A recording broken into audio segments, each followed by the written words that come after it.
Ever felt like you're doing the right things, you're following the right advice, you're taking the action, you're putting out lots of energy and effort and working hard, but for some reason it's just not connecting, you're not seeing results, you're not where you want to be. It's probably one of these five laws that is holding you back. These are counterintuitive that you don't expect, but are what I've seen in the industry over time and time again through my own business as well as my clients' businesses, and I'm going to be sharing them with you today. So, the first one that you are not going to expect is that you will reach your goals quicker by expanding slower.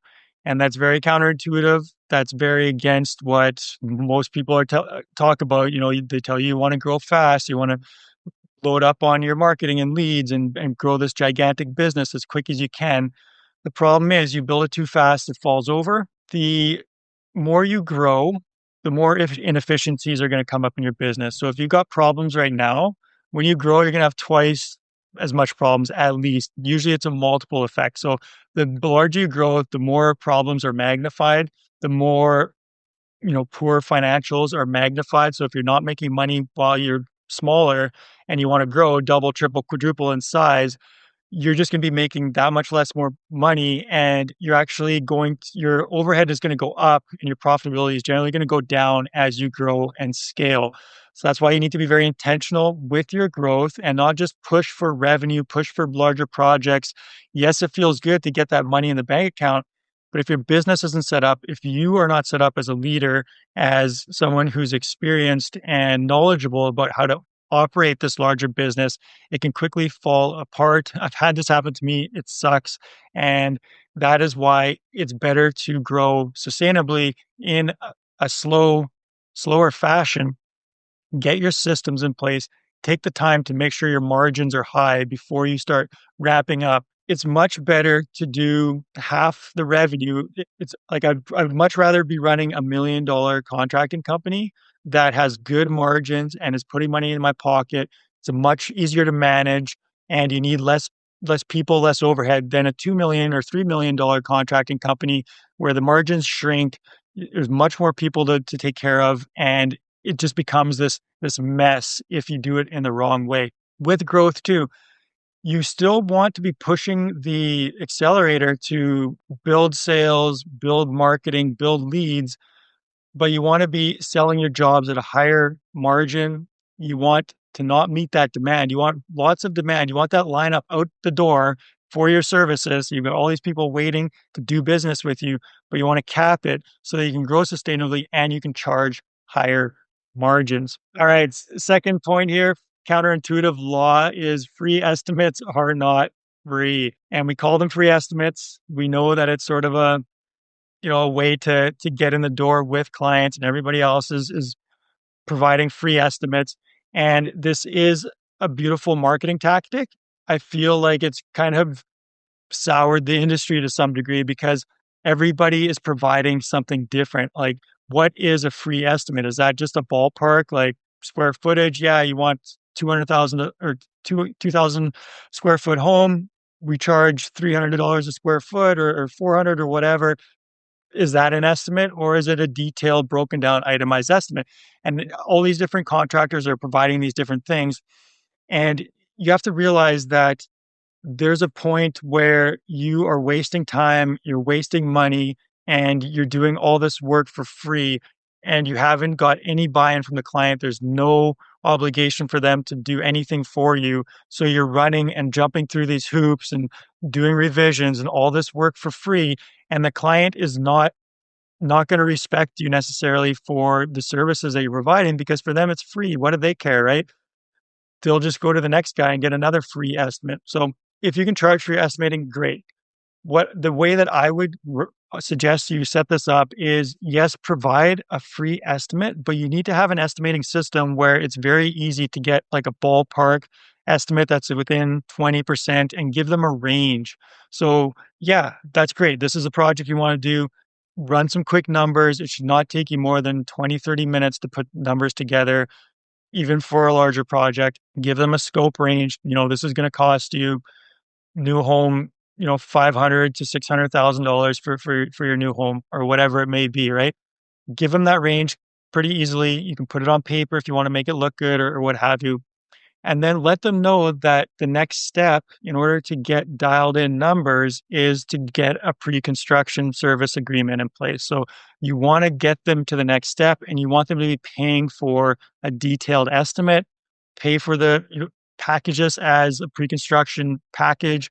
They get some design help, they get scheduling as far as how long it's going to take, they get pricing and all these different things. And if you can't sell that to a client, you're going to have a really hard time selling the complete construction because a construction agreement, you're talking about maybe 5, 10, 20, maybe $30,000 instead of, the 600 or $1 million home that you're planning on selling them. So it's really important to realize free estimates aren't free, and you need to get this right in order to have that bridge between a lead coming in, someone wants to do work, to that construction agreement. There's a big gap there and a lot of risk, and a lot of contractors doing a lot of free work in there. You want a little bit of free, give them a little try before they buy, but then get them into some sort of agreement so they're getting that you are getting paid for the work you're putting in, going to the county, getting permits, talking with, even if they have an architect, they have their own design, you need to be getting paid for that work. That's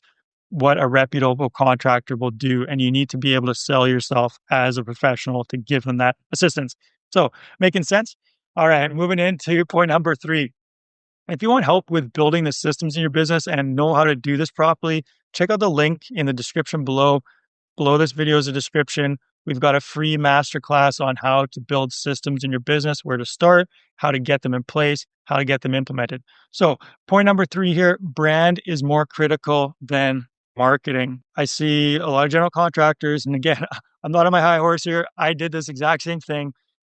I get a logo, I got a website, my brand is good.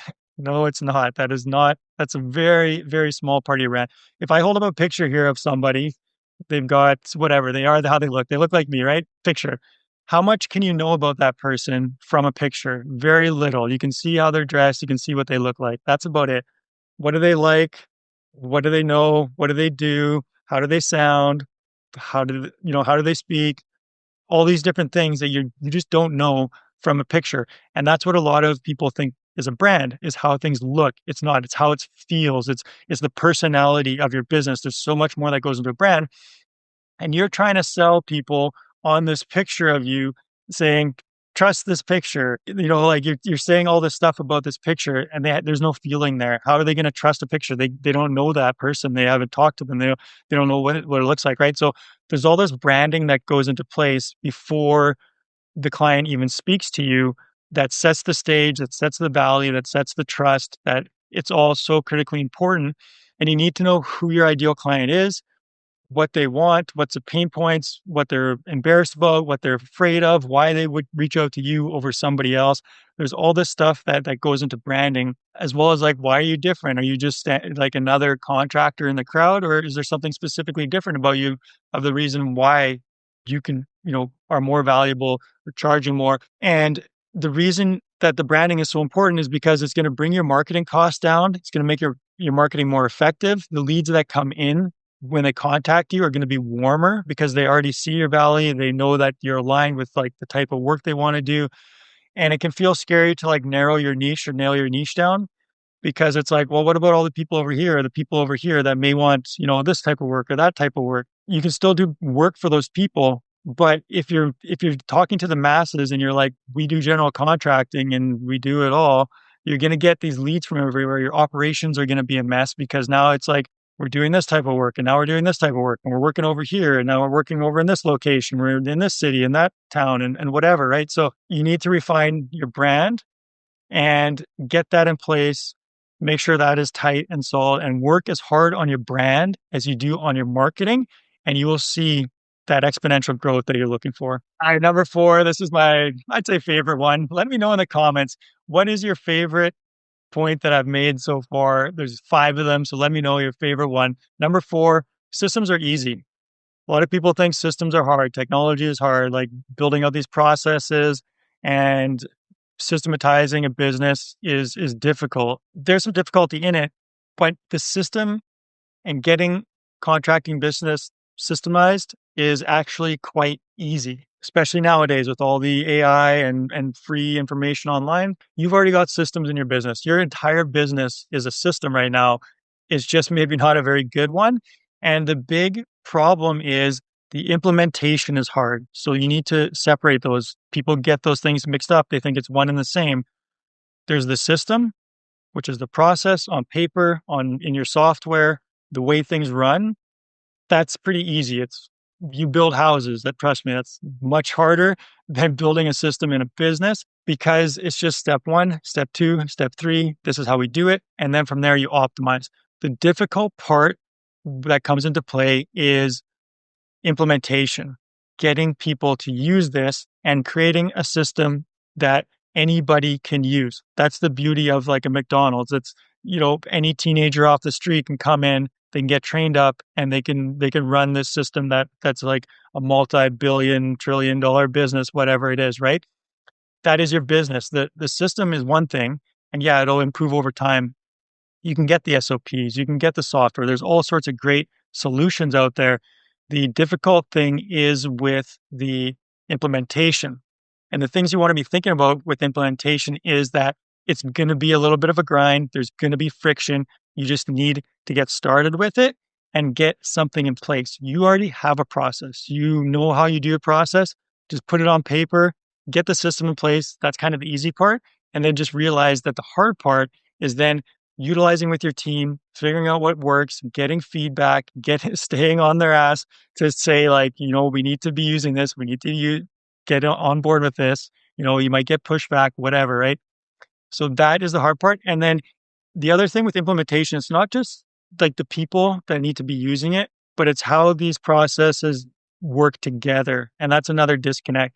It's like you've got the marketing system, and then you've got the sales system, and then you've got the estimating system, and then you've got the project management, you got the financials and the HR, and there's all these different systems.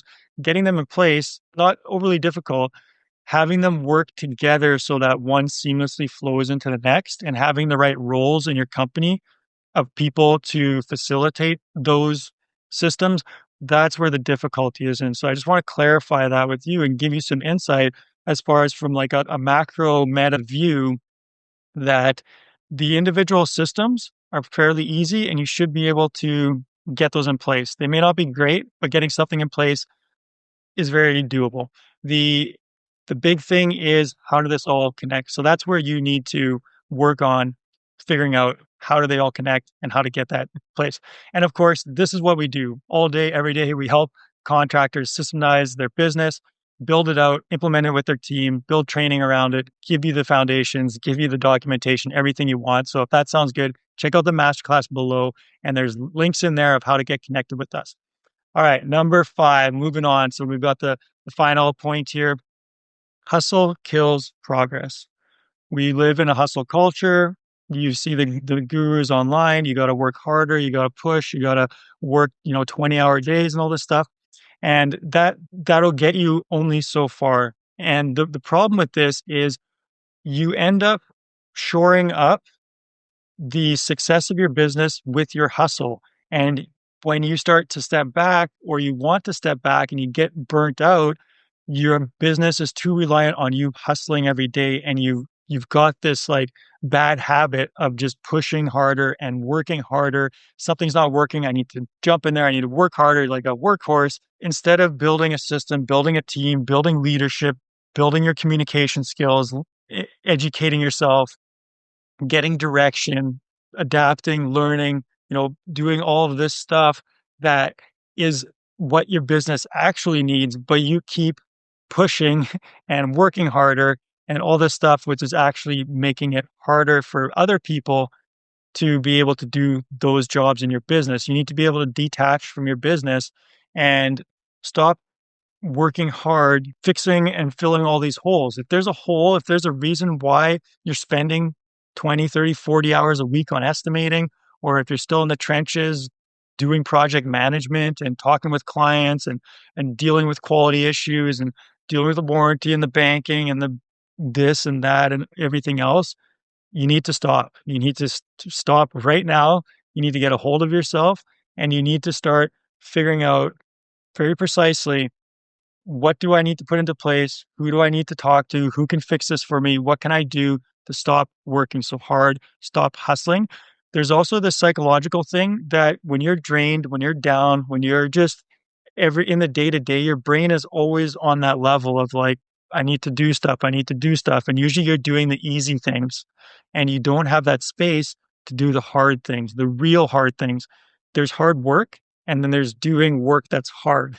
And doing work that's hard is what you need some clarity, some space, some, a good night's sleep and a clear mind to be able to work on those hard problems of like, how do I put this system in place? How do I implement this? Who do I need to hire? Why isn't this working for me? Why do I have all this turnover employees? Why have I been in this business for 5, 10 years and I'm still struggling to make ends meet? Right? Those types of questions you're not going to answer by working hard. It just doesn't work that way. So this has made sense to you. Check out some of my other videos here. I've got tons of them on how to systematize your business, how to detach, how to get past these roadblocks that I mentioned here. Here's to your success.